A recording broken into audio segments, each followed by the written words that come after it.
So we've already established the most. It really is one of my favorite recipes. All right. Truly. We're going to start the veggie burger with bulgur. Now, bulgur is made by taking whole wheat kernels, par cooking them, drying them out, and then grinding it up. And what you end up with is a super nutritious, quick cooking grain. And it has texture. That's right. This is a medium grind, so not super fine, not super coarse either. This is what you'll find in most supermarkets. So we have 2/3 of a cup of bulgur here, and I'm just going to give it a quick rinse to rinse away any starch. Now, it really just needs to hydrate because it's been pre-cooked. So I have 1.5 cups of boiling water here, adding ½ teaspoon of salt. And I just turned off the heat because we just need to let this sit for 15 or 20 minutes, and these grains will hydrate and turn tender. Put the lid on, we'll let that sit 15 to 20 minutes. Sounds good. So before we mix up our burger, I thought we would make a really nice sauce to put on top. Ooh, I like burger sauces. All about this. Let's take a peek at our bulgur. Nice and fluffed up. There might be a little bit of liquid left in the bottom, so we'll just drain that off. And now we'll spread it onto this sheet pan here to cool down. We'll let that be for a couple minutes while we move on to our other ingredients. All right. I have a big beet here. I see that. Isn't that unusual for a veggie burger? It is. It's going to make the burger kind of red. So I'm going to put on a glove here so my hands don't get completely stained. Because that beet's raw. That's right.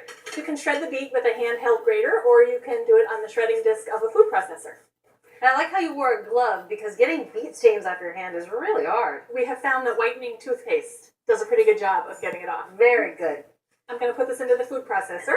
So grating it before processing it just ensures that all the pieces get nice and fine? Yeah, you know, a beet is really hard. Now I'm going to add some walnuts, 3/4 of a cup. They're going to add a nice nuttiness, of course, also some protein. And I have ½ a cup of fresh basil. The basil really complements the sweet earthiness of the beets. And goes 2 garlic cloves. Okay, so I'm going to pulse this up about 12 times. I want it to get pretty fine. That's looking pretty good. You can see everything's chopped up nice and fine. All right, let's add some more stuff. That's a can of pinto beans that's been rinsed and drained. Now, this is an unusual ingredient. Do you know what that is? It's a jar of baby food. That's right. I know what that is. That's carrot baby food, and it's kind of sticky and tacky, and it really helps to hold the burgers together. So let's put the whole jar in. Now, a tablespoon of grainy mustard, just to give it a little kick. 2 tablespoons of water, just to loosen things up. And 1.5 teaspoons of salt. And ½ teaspoon of pepper. All right, now we'll pulse this up about 8 times. Put this in a bowl. All right, now I have 1.5 cups of panko breadcrumbs. These are those Japanese breadcrumbs. They have a lot of texture to them. When we fry the burgers, they're going to get a nice crispy coating on the outside. And it's probably a good binder to help absorb some of that moisture. Now, Becky, I have to say, your vegetarian burger is looking a little bit like ground beef at this point. It looks a lot like ground beef. It's a little cheeky. I know. Now, last but not least, we're going to add in our bulgur, and then we'll get that completely mixed. That's a big bowl of mix, so it makes a lot of burgers. This is going to make 8 burgers, and they freeze beautifully. Freeze them uncooked. I would put them between pieces of parchment paper, put them in a Ziploc bag. Looks like really fresh ground beef. Is it making you hungry? It is. It's making me hungry.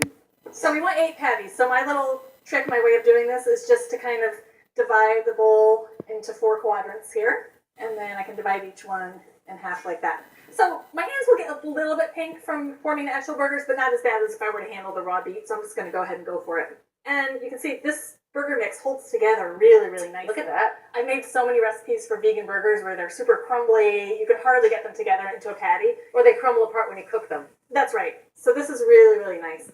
Actually, you want to measure that for me? Sure. Should be about 3.5 inches. How did I do? Nailed it. That looks awesome. So I'm going to make 7 more, and then we'll come back and we'll cook these. That was easy. Very easy. All right, so our burgers are ready. They look perfect. I know, aren't they gorgeous? They are. I have 3 tablespoons of oil heating over medium-high heat here, and we'll fry up 4 at a time. We're going to cook these for 4 minutes until they get nice and brown and crusty on one side, then we'll flip them over. All right. So it's been 4 minutes. And they really soaked up that oil. Yeah, they did. You can actually add a little bit more oil if you find that they're soaking it up. Oh, Ooh. isn't that beautiful? Nice and golden. Oh, perfect. And I really like how they're holding together, unlike a lot of the other vegan burger recipes we tried. Just add a little bit more oil so they get nice and brown on that second side. So it's been another 4 minutes. And with a meat burger, you have to take the temperature, of course, to know that it's done. With these, we're really just warming them through. That's right. There's not even